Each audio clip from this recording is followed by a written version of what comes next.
Welcome to this edition of Decoding Diplomacy. We are today with veteran diplomat, foreign policy expert, strategic analyst, Ambassador Kanwal Sibal. Ambassador Kanwal Sibal has served as ambassador to different countries, important countries like Russia, uh, Turkey, Egypt, and of course, France. How do you look at the international reaction? And, beside, of course, China being an all-weather friend of Pakistan, but what about United States, the world's most powerful economy, the preeminent power and the preeminent strategic partner of India? What role can Donald Trump play in all this? Well, I am a bit puzzled by some of the statements that have come from Trump himself. But then we are used to him making loose statements which are not particularly well thought through, also wrong on facts very often. He's not a geopolitical thinker. But what he said just now in his latest remarks that we're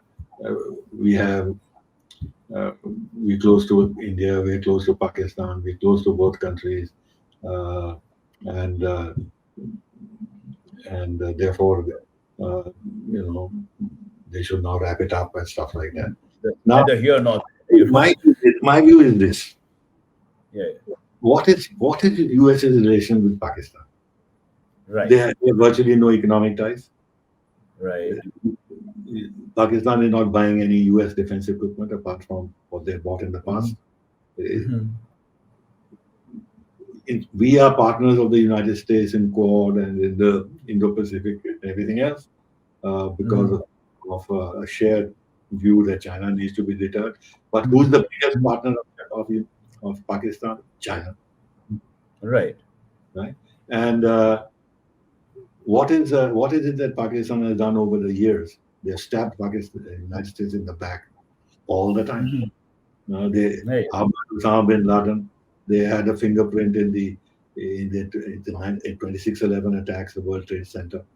They did that with the Taliban, and this Taliban terrorism that ultimately brought the Afghan government and the Americans to their knees when they had to actually start negotiating with the so what is I'm trying to understand that when Trump says that we have close ties with Pakistan and we have close ties with India, with both countries, try to equate them. On what basis is this equation? Precisely. This equivalence is quite amazing, And then second point is that if Mark Rubio or Trump says that there should be de-escalation, that is all right. Countries will say that in any situation. Right. Never tell countries escalate, or they will always talk of dialogue and diplomacy as we do. But the question I'm raising is, all right, we de-escalate. Then what? The issue is terrorism. Absolutely. De-escalation doesn't solve the problem of terrorism. And our attack on Pakistan was actually pinpointed at the terror groups which are operating in Pakistan. Right. We attack Pakistani military. So if at this moment we de-escalate, then Pakistan is off the hook, and it can again, when the time is right, begin this terrorist activity against India. So United States has to, and others have to take a very firm view and be very clear about Pakistan's role in international terror. After all, so many of the terror groups located in Pakistan figure in the UN list of international terrorists. And all the other links that they have to international terrorism. So why is it the United States goes as far as it has done in the case of Iran, but in terms of sanctioning Iran and everything else? But in the case of Pakistan, they don't take any action against people who are supporting terrorism in Pakistan, declaring it a terrorist state, or if not that, imposing sanctions on it. Nothing of the kind. That is the big thing, duplicity.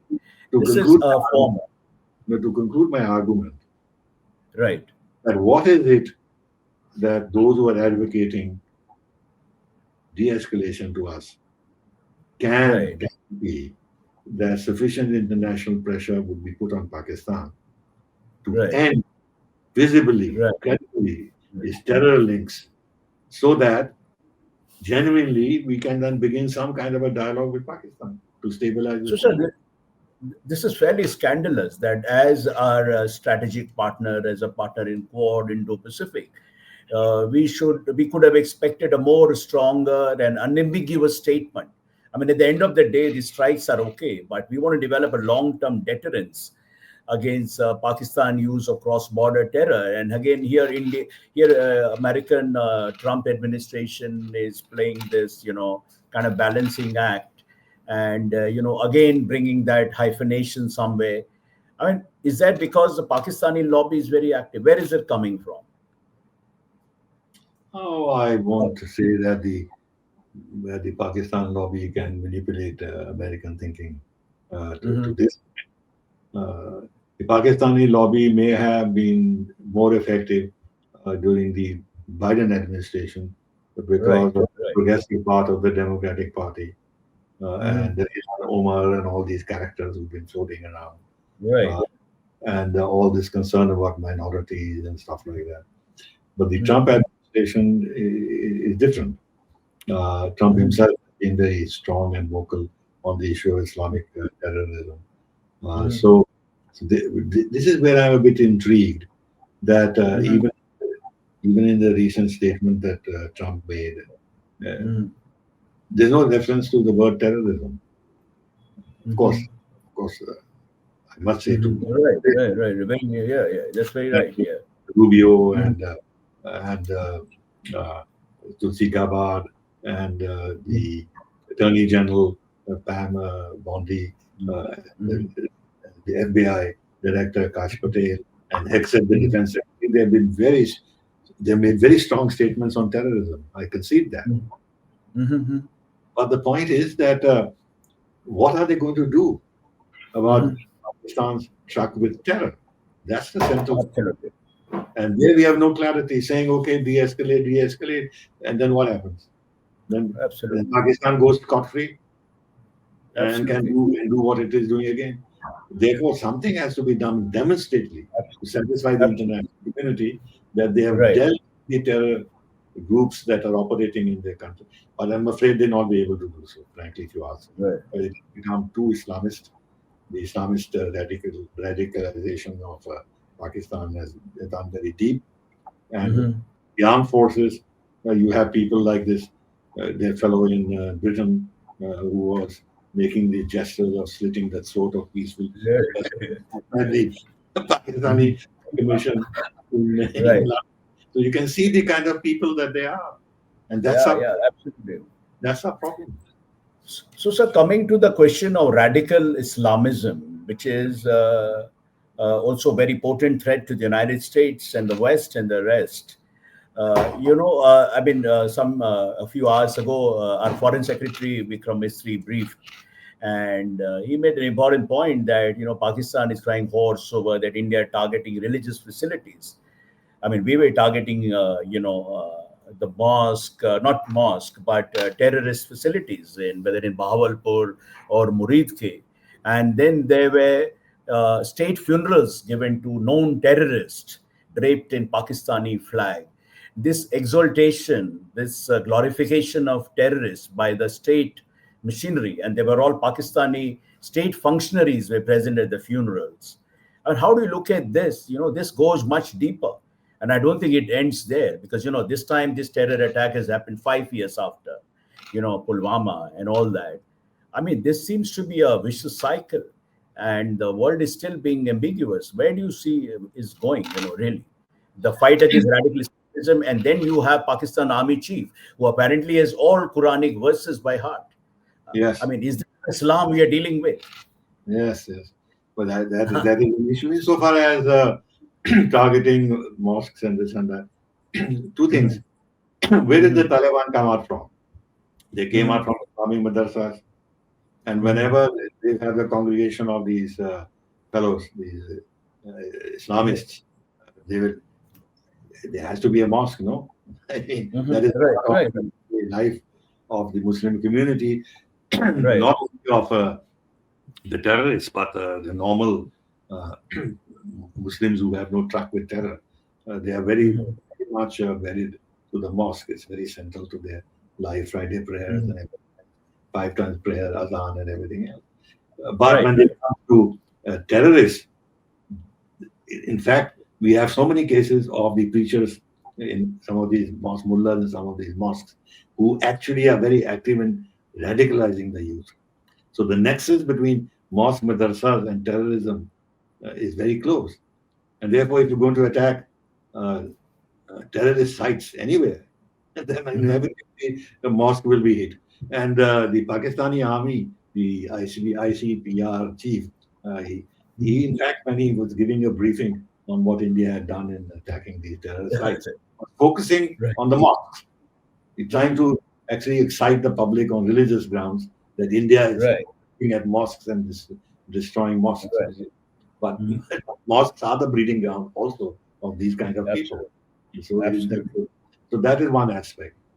The other Mhm. is uh, what do we do uh, going ahead? I'm not too sure uh, that we can help clean up the act in Mhm. Pakistan of the. Uh, but the point you made about these people, the state functionaries being present and giving state honors to the terrorists who have been killed, this is something Mhm. which we should keep these clips and we should actually use them with Yeah. the FATF. After all, Absolutely. Absolutely. this is very visible evidence of how the Right. Right. Pakistani state machinery is still Right. involved in terrorism, supporting terrorism. And if they can Right. actually give them state honor or funerals or be present, so you can understand that there's a lot of money going into these Right. by the Mhm. Pakistani establishment. So I think this Right. should be raised with the FATF. So my last question, of course, I have many more questions to ask, but for the sake of precision, this is my last question. That essentially, when you look ahead now, and there's a lot of warmongering going on, spinning and information warfare, and everybody's asking where is it going to end?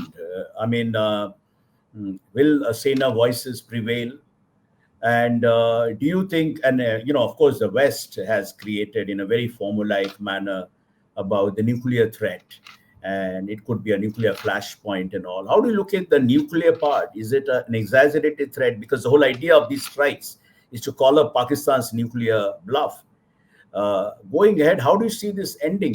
Will it ever come to the nuclear part, or is it all the concoction? I mean, after all, Russia and Ukraine, the same thing was brought up, hyped up. So my two questions here: one is the nuclear threat hyped up? Number one, and number two, how do you see eventually ending that some or other we will wrap it up in the next few days? Well, insofar as the nuclear question is concerned, you rightly pointed out that in Ukraine, the world's foremost nuclear powers are actually Hmm. fighting a proxy war, uh, Right. and uh, and they think this can be controlled. Hmm. Uh, Hmm. so if and this is in the background of the West and NATO announcing that they want to impose a strategic defeat on Russia Hmm. and eventually a regime change, an ouster of Putin. And Hmm. Kaya Kalas has been on record to say that Hmm. she visualizes the breakup of Russia Hmm. with the Soviet Union Hmm. broke up. Right. Now, in that situation, there doesn't seem to be any concern about nuclear confrontation. But when it comes to India and Pakistan, huh, Right. suddenly there is this talk about a nuclear confrontation. What Right. for? Right. We Yeah. are not out there to destroy Pakistan or pose an existential threat to Pakistan. Hmm. It's not our aim. If Pakistan Hmm. actually endured terrorism, tried these fellows, Hmm. banned these organizations, tried them, Hmm. outlawed, Hmm. then we can have a dialogue with Pakistan and begin the process of normalization of relations. The, Right. the, the issue is terrorism. But if they want Right. to put this arm that they've been using against us, Hmm. uh, continue the confrontation with India, and then in the present circumstances, in order to show that they can stand up to India and that we will Mhm. not be ruled by India. And they have a self-conception of how strong they are as a country, this and that. If they continue the confrontation and we go up the escalation ladder, uh, then I think it won't lead to any nuclear thing, but it'll begin to Mhm. cause to Mhm. the international community in general. And Right. India will also not like things to go to a point where Pakistan compels us uh, to Mhm. uh, to actually go in for all-out kind of a war with Pakistan. So I think Mhm. before that, I assume that Mhm. the better sense will prevail in Pakistan, and at some stage they will realize that time has come to look for a way out. Mhm. I see on this, I see somewhere on the social media, because social media is full of misinformation, that Right.